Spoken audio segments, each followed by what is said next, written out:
ത്രിയേക ദൈവത്തിൻ്റെ സ്തുതി. കർത്താവിൻ്റെ പരിശുദ്ധ തിരുനാമം മഹത്വപ്പെടുമാറാകട്ടെ. കർത്താവിനാൽ അനുഗ്രഹിക്കപ്പെട്ട വിശ്വാസികളുടെ സമൂഹത്തിന് യേശുക്രിസ്തുവിൻ്റെ അതിപരിശുദ്ധമായ നാമത്തിൽ എൻ്റെ സ്നേഹവന്ദനം.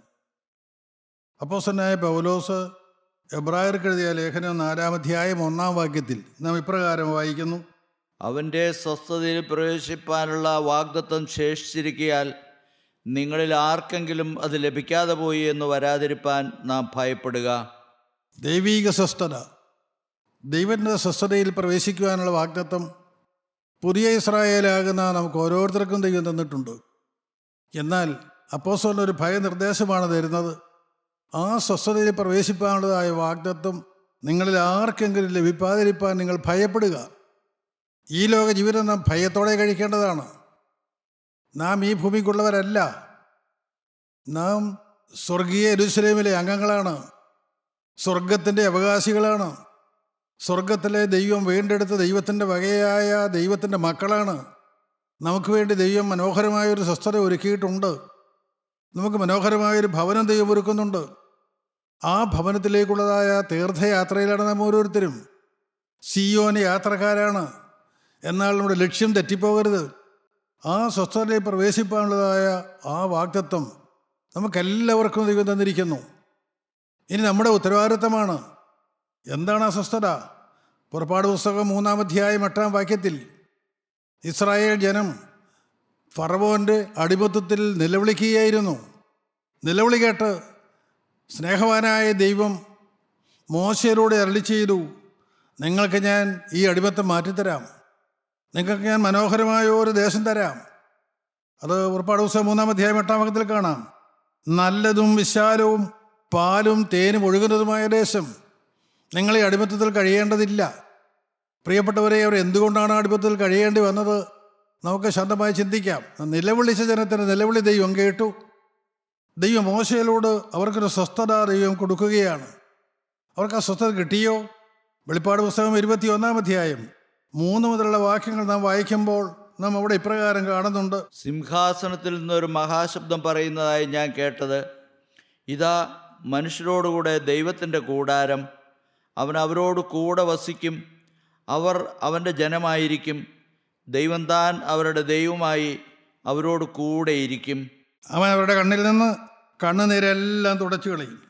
മനുഷ്യരോടുകൂടെ ദൈവത്തിൻ്റെ കൂടാരം, ദൈവം ഒരിക്കലായ മനോഹരമായ സ്വസ്ഥത. വാസ്തവത്തിൽ ആ സ്വസ്ഥത എന്താണ്? ദൈവം മനുഷ്യന് വേണ്ടി ഈ സകലത്തെയും സൃഷ്ടിച്ചു. ഈ പ്രപഞ്ചത്തെയും ഈ ഭൂമിയെയും ഇതിലുള്ള സകലത്തെയും ദൈവം സൃഷ്ടിച്ചത് മനുഷ്യന് വേണ്ടിയാണ്.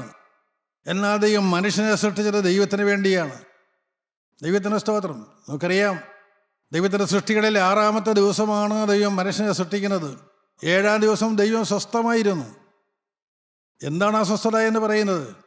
7-ാം ദിവസം മനുഷ്യൻ്റെ 1-ാമത്തെ ദിവസമാണ്. ദൈവം മനുഷ്യനെ 6-ാം ദിവസം സൃഷ്ടിച്ചു. 7-ാം ദിവസം ദൈവം സ്വസ്ഥമായിരുന്നു എന്ന് പറഞ്ഞാൽ, വെയിലേറിയപ്പോൾ ആദാമും ഹവ്വയും ഏദൻ തോട്ടത്തിൽ സമൃദ്ധിയുടെ മധ്യത്തിലായിരിക്കുമ്പോൾ ദൈവം വെയിലേറിയപ്പോൾ ഏദൻ തോട്ടത്തിലേക്ക് ഇറങ്ങി വന്നു. മനുഷ്യനോടുകൂടെയുള്ളതായ കൂട്ടായ്മയാണ് സ്വസ്ഥത. എന്താണ് മനുഷ്യൻ്റെ സ്വസ്ഥത? ദൈവത്തോടുകൂടെയുള്ളതായ വാസമാണ് സ്വസ്ഥത. ദൈവത്തോടുകൂടെയുള്ളതായ കൂട്ടായ്മയാണ് സ്വസ്ഥത. ആ മനോഹരമായ കൂട്ടായ്മ, ആ സ്വസ്ഥത ദൈവം അനുഭവിച്ചു. ദൈവത്തിന് അതിന് മുമ്പ് സ്വസ്ഥത ഇല്ലെന്നുള്ളതല്ല. ദൈവം 6 ദിവസവും ദൈവം ഈ ലോകത്തിലുള്ള സകലത്തെയും സൃഷ്ടിച്ചു, മനുഷ്യന് വേണ്ടി സൃഷ്ടിച്ചു. എന്നാൽ തനിക്ക് വേണ്ടി സൃഷ്ടിച്ച മനുഷ്യൻ്റെ സ്വസ്ഥത, ആ മനുഷ്യനോടുകൂടെയുള്ള കൂട്ടായ്മയാണ് ദൈവത്തിൻ്റെ സ്വസ്ഥത. അതാണ് മനുഷ്യൻ്റെ സ്വസ്ഥത. ആ മനുഷ്യരോടുകൂടെ നിത്യനായ ദൈവം, സ്നേഹവാനായ ദൈവം ഏദൻ തരുനിരയുടെ ഇടയിലൂടെ നടന്നു എന്ന് പിതാക്കന്മാർ പറയും. സാക്ഷാത്തായ സ്വസ്ഥത, സമാധാനത്താൽ നിറഞ്ഞ് അവർ ദൈവത്തെ വാഴ്ത്തി പാടി സ്തുതിച്ചുകൊണ്ടിരുന്നു. അവർക്കൊന്നിനെക്കുറിച്ചും അവലാതിപ്പെടാനില്ല. അവർക്ക് പ്രത്യേകിച്ച് ഒരാവശ്യങ്ങളുമില്ല. സമൃദ്ധമായ ഏദൻ തോട്ടം അവർക്ക് വേണ്ടി ദൈവമെല്ലാം ഒരുക്കിയിട്ടുണ്ട്. സൃഷ്ടാവായ ദൈവത്തിന് മനുഷ്യന് വേണ്ടതെല്ലാം അറിയാം. ആ മനുഷ്യന് വേണ്ടി ദൈവമെല്ലാം ഒരുക്കിയിട്ടുണ്ട്, എല്ലാം ഒരുക്കുന്നുമുണ്ട്. ഇന്നും ആ വാഗ്ദത്തമുണ്ട്. ഇന്ന് മനുഷ്യൻ അലയുന്നു, വലയുന്നു, ഈ ഭൂമിയിൽ തളർന്ന് വീഴുന്നു. ഈ ഭൂമിയിലേക്ക് നോക്കിക്കൊണ്ട് ഈ ഭൂമിയിലെ ഉപജീവന ചിന്തകളിൽ വ്യഗ്രതമുണ്ട്. അവൻ്റെ ഹൃദയം നിരാശ നിറഞ്ഞ് മനുഷ്യനെന്ന ഈ ഭൂമിയിൽ ഉഴന്ന് വലയുകയുന്നു. ഇങ്ങനെ ഉഴന്ന് വലയുവാനല്ല ദൈവം നമ്മെക്കുറിച്ച് ആഗ്രഹിക്കുന്നത്. യഥാർത്ഥമായ സ്വസ്ഥത, ദൈവത്തോടുകൂടെയുള്ള സ്വസ്ഥത അനുഭവിക്കുവാനാണ് ദൈവം ആഗ്രഹിച്ചത്. അത് ദൈവം അവർക്ക് കൊടുത്തു. ഇത് മനുഷ്യരോടുകൂടെ ദൈവത്തിൻ്റെ കൂടാരം. അവൻ അവരോട് കൂടെ വസിക്കും. അവർ അവൻ്റെ ജനമായിരിക്കും. ദൈവം താൻ അവരുടെ ദൈവമായി അവരോട് കൂടെ ഇരിക്കും. അവൻ അവരുടെ കണ്ണിൽ നിന്ന് കണ്ണുനീരെല്ലാം തുടച്ചു കളയും. ദൈവത്തോടു കൂടെ വസിക്കുന്ന ജനം എന്തിനാണ് കരയുന്നത്? എന്താണ് ദൈവം അവരുടെ കണ്ണുനീർ തുടയ്ക്കുമെന്ന് പറഞ്ഞത്? അവർ കരയുന്നത് എന്തെങ്കിലും ആവശ്യത്തിന് വേണ്ടിയല്ല, നന്ദിയുടെ കണ്ണുനീര്. അതാണൊരു വിശ്വാസിയുടെ കണ്ണുനീര്. ദൈവസന്നിധിയിൽ പോയി ഹൃദയം തുറന്ന് ഹൃദയം പകർന്നവനിരിക്കുമ്പോൾ അവന് ലഭിക്കുന്നതായ ആ സമാധാനവും ആശ്വാസവും അവൻ അനുഭവിക്കുമ്പോൾ നന്ദിയുടെ കണ്ണുനീര് വരികയാണ്. നന്ദി കണ്ടവൻ ദൈവത്തെ സ്തുതിക്കുകയാണ്. ആ കണ്ണുനീരെല്ലാം ദൈവം തുടച്ചു കളയുന്ന ശ്രേഷ്ഠമേറിയ അനുഭവം. ആ സ്വസ്ഥതയാണ് ദൈവം നമുക്ക് ഓരോരുത്തർക്കും തരാമെന്നാണ് പറഞ്ഞിരിക്കുന്നത്. നമുക്ക് വീണ്ടും വായിക്കാം. എബ്രായ ലേഖനം 3-ാം അധ്യായം 19-ാം വാക്യം. ഇങ്ങനെ അവിശ്വാസം നിമിത്തം അവർക്ക് പ്രവേശിപ്പാൻ കഴിഞ്ഞില്ല എന്ന് നാം കാണുന്നു. എന്നാൽ ദൈവം ഈ വാഗ്ദത്തം ഇസ്രായേൽ ജനത്തിന് കൊടുത്തതാണ്. എന്നാൽ ആ വാഗ്ദത്ത ദേശത്ത് അവരെത്തിയില്ല. ആ സ്വസ്ഥതയിൽ അവർ പ്രവേശിച്ചില്ല. എന്തുകൊണ്ട്? അവർക്ക് എന്തെങ്കിലും കുറവുണ്ടായിട്ടല്ല, അവരുടെ അവിശ്വാസ നിമിത്തം കഴിഞ്ഞില്ല. പ്രിയപ്പെട്ടവർ, ഈ തലമുറയിൽ ജീവിക്കുന്ന എനിക്കും നിങ്ങൾക്കും ആ സ്വസ്ഥതയിൽ പ്രവേശിക്കുവാനുള്ള വാഗ്ദത്തം ദൈവം തന്നിട്ടുണ്ട്. അവിടെ ആരെങ്കിലും കിടന്നിട്ടില്ല എങ്കിൽ അതിൻ്റെ കാരണം ഒറ്റയ്ക്കൊരു കാരണമേ ഉള്ളൂ. ധനമില്ലാത്തത് കൊണ്ടല്ല, വിദ്യാഭ്യാസമില്ലാത്തത് കൊണ്ടല്ല, പദവിയില്ലാത്തത് കൊണ്ടല്ല, എന്തെങ്കിലും കഴിവ് കുറവുണ്ടായിട്ടല്ല. അവിശ്വാസമാണ് ഏക കാരണം. അവിശ്വാസ നിമിത്തം ആ ജനത്തിന്, ഇസ്രായേൽ ജനത്തിന് അവിടെ പ്രവേശിപ്പാൻ കഴിഞ്ഞില്ല എന്ന് നാം കാണുന്നു. എബ്രായ ലേഖനം 3-ാം അധ്യായം 12-ാമത്തെ വാക്യത്തിൽ അപ്പോസ്തലൻ മറ്റൊരു ഭയനിർദ്ദേശം നൽകുന്നുണ്ട്. 3:12. സഹോദരന്മാരെ, ജീവനുള്ള ദൈവത്തെ ത്യജിച്ചു കളയാതിരിക്കേണ്ടതിന് അവിശ്വാസമുള്ള ദുഷ്ടഹൃദയം നിങ്ങളിൽ ആർക്കും ഉണ്ടാകാതിരിപ്പാൻ നോക്കുവീൻ. ഈ സിയോൻ യാത്രയിൽ, ഈ പരദേശ പ്രയാണത്തിൽ ഒരൊറ്റ കാര്യം നമ്മൾ ശ്രദ്ധിച്ചാൽ മതി. ജീവനുള്ള ദൈവത്തെ ത്യജിച്ചു കളയുന്ന അവിശ്വാസമുള്ള ദുഷ്ടഹൃദയം നിങ്ങളിൽ ആർക്കും ഉണ്ടാകരുത്. അവിശ്വാസം ഒരു മനുഷ്യൻ്റെ ഹൃദയത്തിലേക്ക് എത്തുന്നത് ദുഷ്ടനായ പിശാചാണ്. ദൈവിക വഴികളിൽ അവിശ്വാസം ജനിപ്പിക്കുക എന്നുള്ളതാണ് അവൻ്റെ ഏക ലക്ഷ്യം.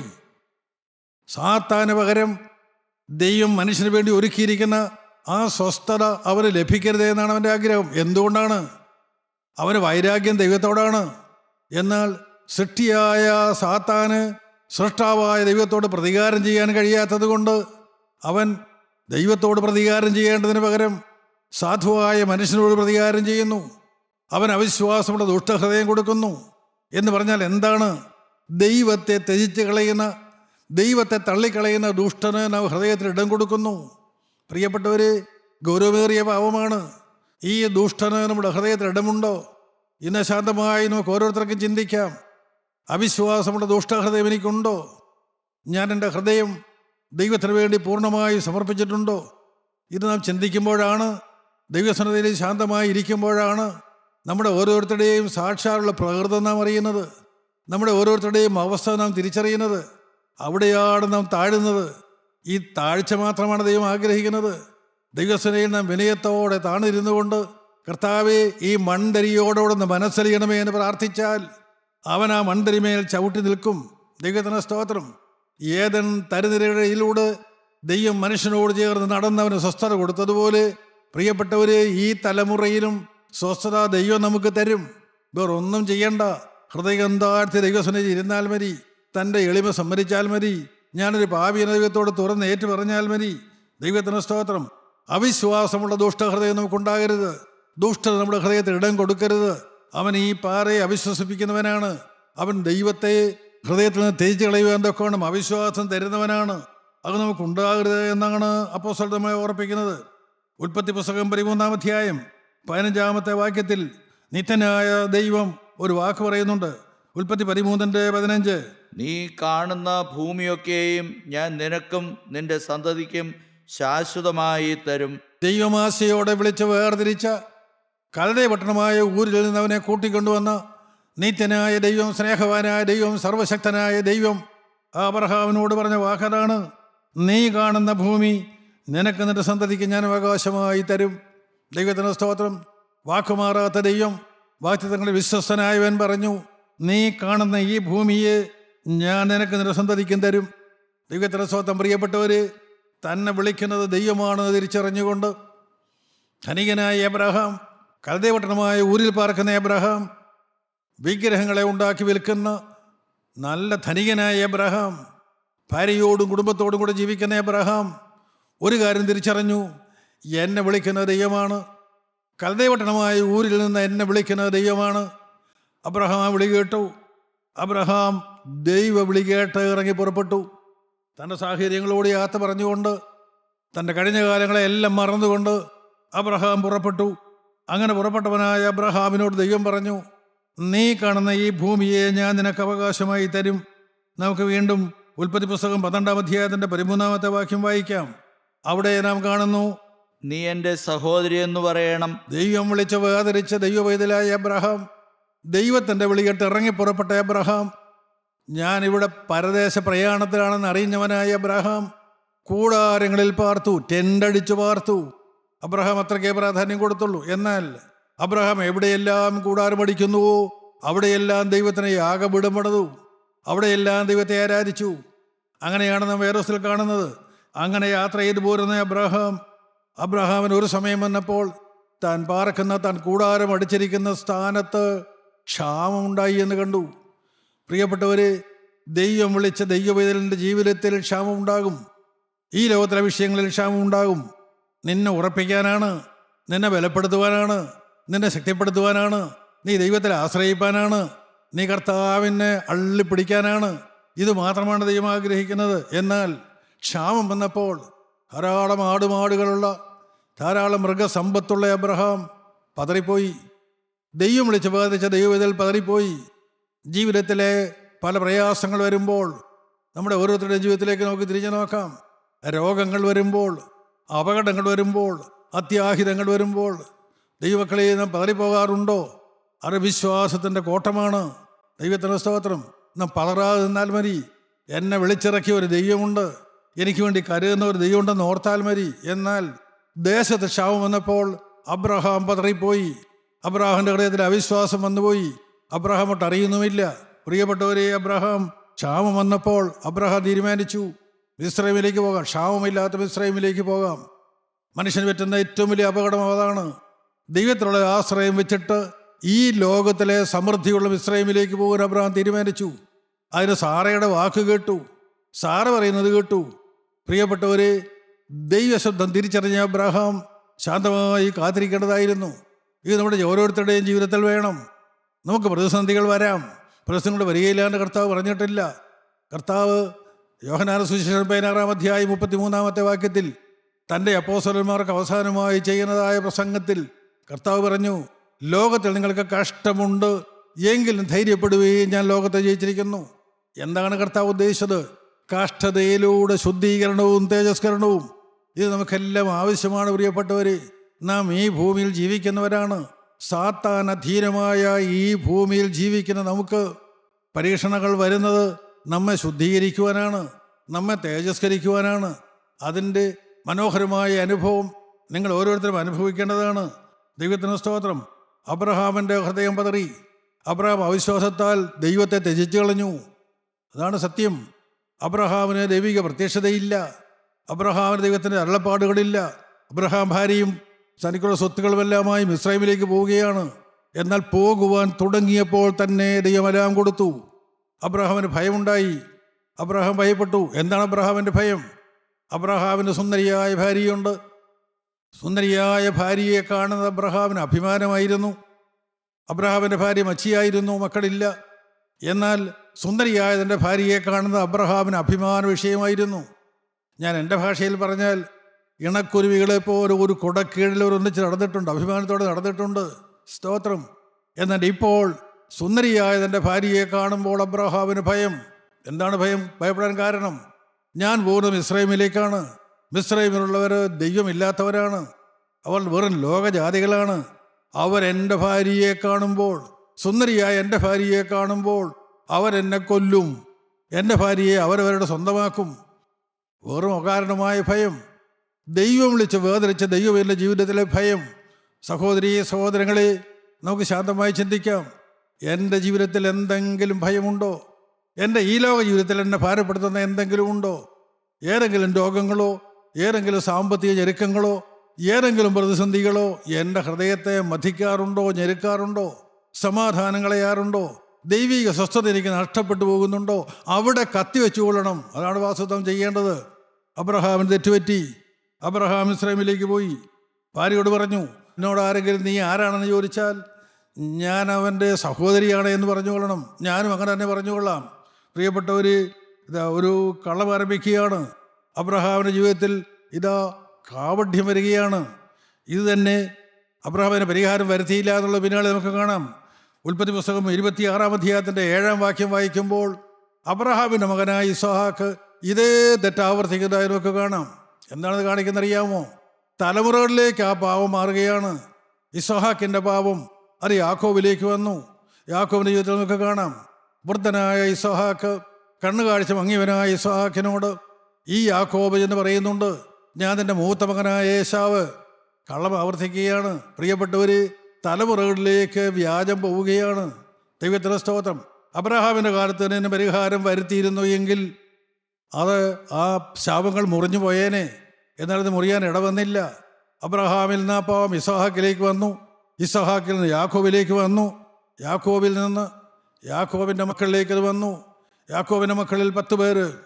അവർ യാക്കോബിൻ്റെ മകനായ യോസേഫിനെ പൊട്ടക്കിണറ്റിൽ തള്ളിയിട്ടിട്ട് അവൻ്റെ വിശേഷപ്പെട്ടതായ അങ്കി ഊരിയെടുത്ത് ആടിൻ്റെ ചോരയിൽ മുക്കി അപ്പന് കൊടുത്തയച്ചു.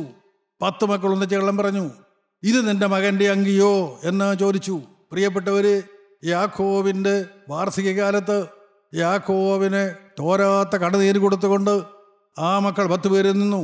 എന്നാൽ ദൈവത്തിന് സ്തോത്രം, ഒരു മകൻ യോസേഫ്, അവൻ വിശ്വസ്തനായിരുന്നത് കൊണ്ട് യോസേഫിൻ്റെ കാലത്ത് ആ ബന്ധൻ മറുത്തു കളഞ്ഞു. ആ ശാപങ്ങൾ തീർത്തു. പ്രിയപ്പെട്ടവരെ, ഈ തലമുറ എനിക്ക് നിങ്ങളോട് പറയാനുള്ളത് ഒന്നേ ഉള്ളൂ. കർത്താവിൻ്റെ വരവ് ഏറ്റവും അടുത്തു. തലമുറയായുള്ള ശാപങ്ങളും പാപങ്ങളും നമ്മുടെ മേൽ നിൽക്കുന്നുണ്ടോ? അസ്വസ്ഥത ഹൃദയത്തിൽ വരുന്നുണ്ടോ? പരിഭ്രമം വരുന്നുണ്ടോ? ഭയം വരുന്നുണ്ടോ? ദൈവമായുള്ള ബന്ധത്തിൽ എവിടെയെങ്കിലും തടസ്സം വരുന്നുണ്ടോ? സ്തുതിയിൽ കോട്ടം വരുന്നുണ്ടോ? ദൈവത്തിന് സ്തോത്രം. ദൈവസനയിൽ മുഴങ്കാൽ ഇരുന്നു കൊണ്ട് ദൈവത്തെ സ്തുതിക്കുന്ന ദൈവവേദിയുടെ ജീവിതത്തിൽ അരുതാത്ത ചിന്തകൾ കയറി വരുന്നുണ്ടോ? പ്രിയപ്പെട്ടവർ, തിരുരക്തത്തിൽ ആശ്രയിച്ചുകൊണ്ട് ക്രൂശിൻ ചൂടിൽ ചെന്ന് കർത്താവിനോട് പറയാം, കർത്താവേ, ഇതെനിക്കിനി മാറ്റി തരണം. പറഞ്ഞാൽ മാറ്റി തരും. യോസേഫ് ആ ബന്ധനം അഴിച്ചു. തലമുറകളായുള്ള ബന്ധനങ്ങൾ അഴിച്ചു എന്ന് കൃത്യമായി നാം വേദപുസ്തകത്തിൽ വായിക്കുന്നുണ്ട്. ഉൽപ്പത്തി പുസ്തകം 15-ാം അധ്യായത്തിൻ്റെ 1-ാമത്തെ വാക്യം നമുക്ക് വായിച്ചു കേൾക്കാം. അതിൻ്റെ ശേഷം അബ്രഹാമിന് ദർശനത്തിൽ യഹോവയുടെ അരുളപ്പാടുണ്ടായത് എന്തെന്നാൽ, അബ്രഹാമേ, ഭയപ്പെടേണ്ട, ഞാൻ നിന്റെ പരിചയം നിന്റെ അതിമഹത്തായ പ്രതിഫലവുമാകുന്നു. ദൈവത്തിന് സ്തോത്രം. അബ്രഹാമിനോട് നിത്യനായ ദൈവം ഇടപെടുകയാണ്. ദൈവം അവനോട് പറഞ്ഞു, ഭയപ്പെടേണ്ട. ഇന്ന് അബ്രഹാം ഭയപ്പാടിലാണ്. ഇസ്രായേലിലേക്ക് പോകുവാനേ യാത്ര തുടങ്ങിയപ്പോൾ മുതൽ ഭയമാണ്. എന്തുകൊണ്ടാണ്? ഹൃദയത്തിൽ ദൈവം മാറിക്കഴിഞ്ഞു. പ്രിയപ്പെട്ടവരെ, ഒരു സത്യം നിങ്ങൾ അറിയുക. എന്നാൽ പാപം ജീവിതത്തിൽ വന്ന് അവിശ്വാസത്താൽ ദൈവത്തെ ഹൃദയത്തിൽ നിന്ന് ത്യജിച്ചു കളഞ്ഞ അബ്രഹാമിനെ ദൈവം കൈവിട്ടില്ല. ദൈവത്തിൻ്റെ സ്നേഹം എന്ന് നിങ്ങളെ അറിയിപ്പാൻ ഞാൻ ആഗ്രഹിക്കുന്നു. ആ സ്നേഹവാനായ ദൈവം അബ്രഹാമിനോട് ഇടപെടുകയാണ്. ദൈവമായുള്ള സംസർഗം അബ്രഹാമിന് നഷ്ടപ്പെട്ടു. പക്ഷേ ദൈവം അബ്രഹാമിനോട് സംസാരിക്കുകയാണ്. അവൻ അരുളപ്പാടുകൾ കൊടുക്കുകയാണ്. ഭയപ്പെടേണ്ട. അബ്രഹാമിൻ്റെ ഹൃദയത്തിൽ വർഷങ്ങൾക്ക് മുൻപ് വന്നതായ ഭയം മാറ്റിക്കൊടുക്കുവാൻ ദൈവം അധ്വാനിക്കുകയാണ്. ഭയപ്പെടേണ്ട, ഞാൻ നിന്റെ പരിചയത്തിൻ്റെ അതിമഹത്തായ പ്രതിഫലവുമാകുന്നു. ദൈവം കൃത്യമായി പറഞ്ഞു, നീ ഭയപ്പെടേണ്ടവനല്ല. ഈ ഭൂമിയിൽ നീ ഭയപ്പാടോടെ കഴിയേണ്ടവനല്ല. നീ സ്തുതി നഷ്ടപ്പെട്ടവനായി കഴിയേണ്ടവനല്ല. ഞാൻ നിന്റെ അതിമഹത്തായ പ്രതിഫലമാണ്. ഞാൻ നിന്റെ പരിചയമാണ്. ദൈവം കൃത്യമായി പറഞ്ഞു. എന്നാൽ 2-ാമത്തെ വാക്യം, അതിന് അബ്രഹാം, കർത്താവായ യഹോവേ, നീ എനിക്ക് എന്തു തരും? ഞാൻ മക്കളില്ലാത്തവനായി നടക്കുന്നുവല്ലോ. ഞാൻ കണ്ടു. ഉൽപ്പത്തി പുസ്തകം 12-ാം അധ്യായത്തിൽ തന്നെ കണ്ടു. നീ കാണുന്ന ഈ ഭൂമിയൊക്കെ ഞാൻ നിനക്ക് തരുമെന്ന് ദൈവം വാഗ്ദത്തം കൊടുത്തതാണ്. എന്നാൽ ഈ 15-ാം അധ്യായത്തിലും അബ്രഹാം പതറി നിൽക്കുകയാണ്. അബ്രഹാം ദൈവത്തോട് ചോദിക്കുകയാണ്, എൻ്റെ ദൈവമേ, നീ എന്താണ് ഈ പറയുന്നത്? നീ എനിക്ക് എന്ത് തരും? ഞാൻ മക്കളില്ലാത്തവനായി നടക്കുന്നുവല്ലോ. എൻ്റെ അവകാശി ദമ്മേശക്കാരനായ എലിയേസർ അത്രേ എന്ന് പറഞ്ഞു. ഹൃദയം പതറുകയാണ്. അവിശ്വാസമുടെ ദുഷ്ടഹൃദയം ഉയർന്നു വരികയാണ്. ദൈവത്തെ പോലും ചോദ്യം ചെയ്യുകയാണ്. എനിക്ക് മക്കളില്ലല്ലോ, എനിക്കിനി മക്കളെ തരാമെന്ന് പറയുന്നത് എനിക്ക് മക്കളെ തന്നിട്ടില്ലല്ലോ. ദൈവത്തിന് സ്തോത്രം. എന്താണ് സത്യം? ഈ അബ്രഹാമിന് യോഗ്യതയുള്ളവനാക്കി തീർത്തിട്ട് അവന് സന്തതിയെ, വാഗ്ദത്ത സന്തതിയെ കൊടുക്കാൻ തന്നെയാണ് ദൈവത്തിൻ്റെ അധ്വാനം. ഈ അധ്വാനം മനുഷ്യൻ അറിയുന്നില്ല, അബ്രഹാം തിരിച്ചറിയുന്നില്ല. അബ്രഹാം ദൈവത്തോട് വാദിക്കുകയാണ്, ഞാൻ മക്കളില്ലാത്തവനായി നടക്കുന്നുവല്ലോ, നീ എനിക്ക് എന്ത് തരും? ഈ കണ്ട സ്വത്തിനെല്ലാം അവകാശി ആരാണ്? ദമ്മേശക്കാരനായ ഈ എലിയേസറത്രേ, എൻ്റെ ദാസനത്രേ എന്ന് ദാവീദ് പറഞ്ഞു. ദൈവൻ മറുപടി പറഞ്ഞു, 4-ാം വാക്യം. എന്താണ് ദൈവം കൊടുക്കുന്ന അരുളപ്പാട്?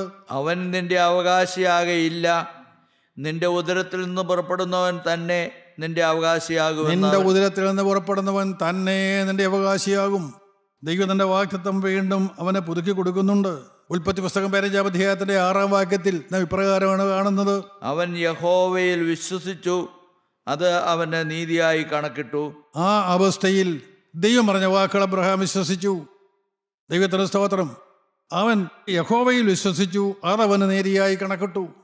എത്ര സ്നേഹവാനായ ദൈവം! അവൻ്റെ അവിശ്വാസം എല്ലാം മാറ്റുകയാണ്. ദൈവൻ്റെ പാപങ്ങളെല്ലാം ക്ഷമിച്ചു കൊടുക്കുകയാണ്. ദൈവത്തിന് സ്തോത്രം. പ്രിയപ്പെട്ടവരെ, ദൈവം മനസ്സാണ്. എന്നാൽ 8-ാമത്തെ വാക്യത്തിൽ അബ്രഹാം വീണ്ടും ദൈവത്തോട് ചോദിച്ചു. 8-ാം വാക്യം: കർത്താവായ യഹോവേ, ഞാൻ അതിനെ അവകാശമാക്കുമെന്നുള്ളത് എനിക്ക് എന്തൊന്നിനാൽ അറിയാം. ഈ വാഗ്ദത്തകനാ ഞാൻ അവകാശമാക്കുമെന്ന് നീ പറയുന്നു. ഈ കാണുന്ന ദേശം ഞാൻ അവകാശമാക്കുമെന്ന് നീ പറയുന്നു. എന്നാൽ ഞാനത് എങ്ങനെ അറിയും? ഞാൻ അതിനെ അവകാശമാക്കുമെന്നുള്ളത് ഞാൻ എങ്ങനെ അറിയും? ദൈവത്തിന് സ്തോത്രം. പ്രിയപ്പെട്ടവർ, തുടർന്ന് ചിന്തിക്കുമ്പോൾ കാണാം, ദൈവം അബ്രഹാമിനോട് പറയുന്നുണ്ട്, നീ യാഗം കഴിക്ക്, നിന്നോട് ഉടമ്പടി ചെയ്യണമെങ്കിൽ യാഗം വേണം. പ്രിയപ്പെട്ടവർ, ദൈവം വാഗ്ദത്തങ്ങൾ തരുമ്പോൾ യാഗം വേണം. എന്താണ് യാഗം? അത് സമർപ്പണമാണ്, സാക്ഷാത്തായ സമർപ്പണമാണ്. ആ സാക്ഷാത്തായ സമർപ്പണം നമുക്കുണ്ടോ? നാം മനോഹരമായി പാടാറുണ്ട്. ആത്മശരീര മനസ്സുകളാം എന്നോട് തിരുമുൽ കാഴ്ചകളെ താരസുരാശ്വാസപ്രദനെ അൻപൊടു കൈക്കൊണ്ടിടണമേ. നമ്മുടെ ആത്മശരീര മനസ്സുകളെ നാം ദൈവസ്നേഹം സമർപ്പിക്കണമെന്ന് പറയാറുണ്ട്. എന്നാൽ ആ സമർപ്പിക്കുന്നത് ആത്മാർത്ഥതയോടെയാണോ? ദൈവത്തിന് സ്തോത്രം. ദൈവം അബ്രഹാമിനോട് പറയുകയാണ്, നീ ഒരു കാര്യം ചെയ്യ്, നീ യാഗം കഴിക്ക്.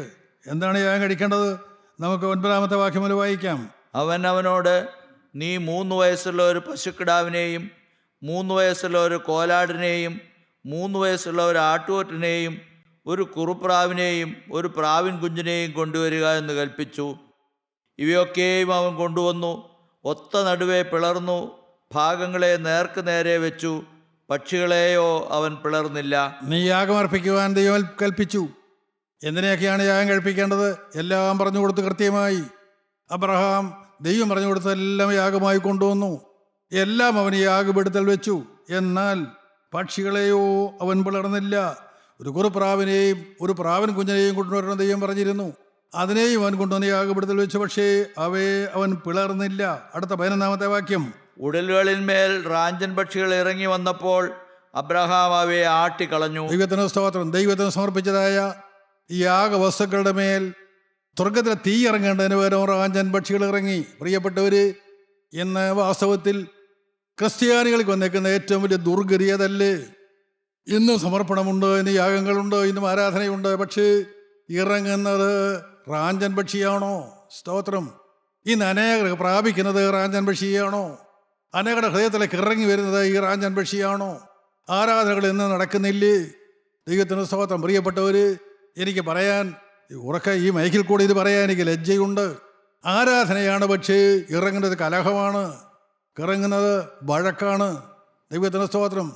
പിടിച്ചു പറയുകയാണ്. എവിടെയും ദൈവസ്നേഹമല്ല കാണുന്നത്. റാഞ്ചൻ പക്ഷിയാണ് ഇറങ്ങുന്നത്. എന്തുണ്ടായി? ഈ ഉടലുകളിന്മേൽ റാഞ്ചൻ പക്ഷികൾ ഇറങ്ങി വന്നപ്പോൾ അബ്രഹാം അവയെ ആട്ടിക്കളഞ്ഞു. ഉടലുകളിന്മേൽ റാഞ്ചൻ പക്ഷികൾ ഇറങ്ങി വന്നപ്പോൾ അത് കണ്ടുകൊണ്ടിരിക്കാനൊക്കുകയില്ല. അബ്രഹാം അവയെ ആട്ടിക്കളഞ്ഞു. എപ്പോൾ വരെ? അടുത്ത വാക്യം നമുക്ക് വായിക്കാം. 12-ാം വാക്യം: സൂര്യൻ അസ്തമിക്കുമ്പോൾ അബ്രഹാമിന് ഒരു ഗാഢനിദ്ര വന്നു. സൂര്യൻ അസ്തമിക്കുന്നതുവരെയും അബ്രഹാം ആട്ടിക്കൊണ്ടിരുന്നു, റാഞ്ചൻ പക്ഷിയെ ആട്ടിക്കൊണ്ടിരുന്നു. ഇന്ന് നടക്കുന്ന അത് തന്നെയല്ലേ? നിങ്ങൾ ശാന്തമായി ചിന്തിക്കൂ. ദൈവം നമുക്ക് തന്നിരിക്കുന്ന മനോഹരമായ അവസരങ്ങൾ നാം ഇന്ന് നഷ്ടപ്പെടുത്തി കളയുകയല്ലേ? നാം ഇന്ന് റാഞ്ചൻ പക്ഷിയെ ആട്ടിക്കൊണ്ടിരിക്കുകയല്ലേ? ദാരിദ്ര്യം മാറുവാൻ, രോഗം മാറുവാൻ, അപകടങ്ങൾ മാറുവാൻ, അസ്വസ്ഥതകൾ മാറുവാൻ, ഇന്നും പിടിച്ചു പറിക്കാൻ, ഇന്ന് സ്വന്തമാക്കുവാൻ എന്നും കലഹങ്ങൾ നടക്കുകയില്ലേ, കോലാഹലങ്ങൾ നടക്കുകയില്ലേ, വ്യവഹാരങ്ങൾ നടക്കുകയില്ലേ? നിങ്ങൾ ശാന്തമായി ചിന്തിക്കുക. അബ്രഹാമിന് ഒരു ഗാഢനിദ്ര വന്നു, ഭീതിയും അന്ധതമസവും അവൻ്റെ മേൽ വീണു. സ്തോത്രം. പ്രിയപ്പെട്ടവര്, ഇന്ന് ആരാധിക്കാൻ പോകുന്ന ജനം വൈരാഗ്യത്തോടെ മടങ്ങി വരുന്നു. കൊലപാതക രാഷ്ട്രീയം. പ്രിയപ്പെട്ടവര്, ഇത് ദൈവീകമല്ല, ദൈവത്തിൻ്റെതല്ല, ഇത് ശത്രു തരുന്നതാണ്. എന്നാൽ ദൈവം അബ്രഹാമിനോട് പറഞ്ഞു, 13-ാം വാക്യം, അപ്പോൾ അവൻ അബ്രഹാമിനോട്, നിന്റെ സന്തതി സ്വന്തമല്ലാത്ത ദേശത്ത് 400 സംവത്സരം പ്രവാസികളായിരുന്ന് ആ ദേശക്കാരെ സേവിക്കും. അബ്രഹാം യാഗം കഴിച്ചപ്പോൾ കിട്ടിയത് ദൈവിക അനുഗ്രഹമല്ല, ശാപമാണ്. വളരെ ഗൗരവത്തോടെ ഞാൻ നിങ്ങളെ ഓർപ്പിക്കട്ടെ. നിന്റെ സന്തതി, ദൈവം പറഞ്ഞതുപോലെ അബ്രഹാം യാഗം അർപ്പിച്ചു കഴിഞ്ഞപ്പോൾ ദൈവനോട് പറഞ്ഞു, നിന്റെ സന്തതി സ്വന്തമല്ലാത്ത ദേശത്ത് 400 സംവത്സരം പ്രവാസികളായിരുന്ന് ആ ദേശക്കാരെ സേവിക്കും, അവർ അവരെ പീഡിപ്പിക്കും. പ്രിയപ്പെട്ടവർ, യാഗത്തിലെ ഭാഗത അവിശ്വാസത്തോടെ ഉള്ളതായ യാഗം, ആരാധന, അത് ശാപത്തിലേക്ക് പോയി. നമുക്ക് ശാന്തമായി നമ്മളിലേക്ക് നോക്കാം. കർത്താവേ, എൻ്റെ ജീവിതത്തിൽ ഈ ശാപം വന്നിട്ടുണ്ടോ? ഞാൻ തന്നെ ആരാധിക്കുവാനായതിൻ്റെ സന്നിധിയിൽ വന്നു. കർത്താവേ, ഇതിൻ്റെ സന്നിധിയിൽ ഞാൻ എന്നെ തന്നെ സമർപ്പിക്കുന്നു ഞാൻ പറഞ്ഞു. എന്നാൽ ആ സമർപ്പണം അപൂർണമായിരുന്നു. അത് സാത്താൻ അവകാശമുള്ളതായിരുന്നു, അവിശ്വാസമുള്ളതായിരുന്നു. എൻ്റെ ഹൃദയത്തിന് കിടമുണ്ടായിരുന്നു. ഇല്ല എന്ന് ആർക്കെല്ലാം ബോധ്യമുണ്ടോ? പ്രിയപ്പെട്ടവർ, നമുക്ക് ശാന്തമായി ക്രൂശിൻ ചുവട്ടിലേക്ക് ചെല്ലാം. യേശുവിൻ്റെ ക്രൂശിൻ ചുവട്ടിൽ ഒന്നുണ്ട്, യേശുവിൻ്റെ പരിശുദ്ധ രക്തം ഒഴുകുന്നുണ്ട്. ആ പരിശുദ്ധ രക്തം ഏത് പാപിയെയും കഴുകുവാൻ മതിയായ രക്തമാണ് എന്ന് നിങ്ങൾക്കിപ്പോൾ അവനോട് സമ്മതിക്കാമോ? കർത്താവേ, ഞാനൊരു മഹാപാപി, ഞാൻ സമ്മതിക്കുന്നു. എൻ്റെ ഹൃദയം ഞാൻ ദുഷ്ടന് കൊടുത്തുപോയി, എൻ്റെ ഹൃദയത്തിൽ അവിശ്വാസം വന്നുപോയി. എന്നോട് ക്ഷമിക്കണമേ, തിരുരക്തത്താൽ കഴുകണമേ, ശുദ്ധീകരിക്കണമേ. നിന്നെ ആരാധിപ്പാൻ തക്കവണ്ണം ഞങ്ങളെല്ലാവരെയും യോഗ്യരാക്കണമേ. ഞങ്ങൾ ആരും നഷ്ടപ്പെട്ടു പോകാറുവണ്ണം എല്ലാവരെയും രണ്ടാമത്തെ വരവിനായി ഒരുക്കണമേ. മാനവും മഹത്വം ഇവിടെ നിന്ന് എടുക്കണമേ. യേശു ക്രിസ്തുവിൻ്റെ അതിപരിശുദ്ധ നാമത്തിൽ തന്നെ. ആമേൻ.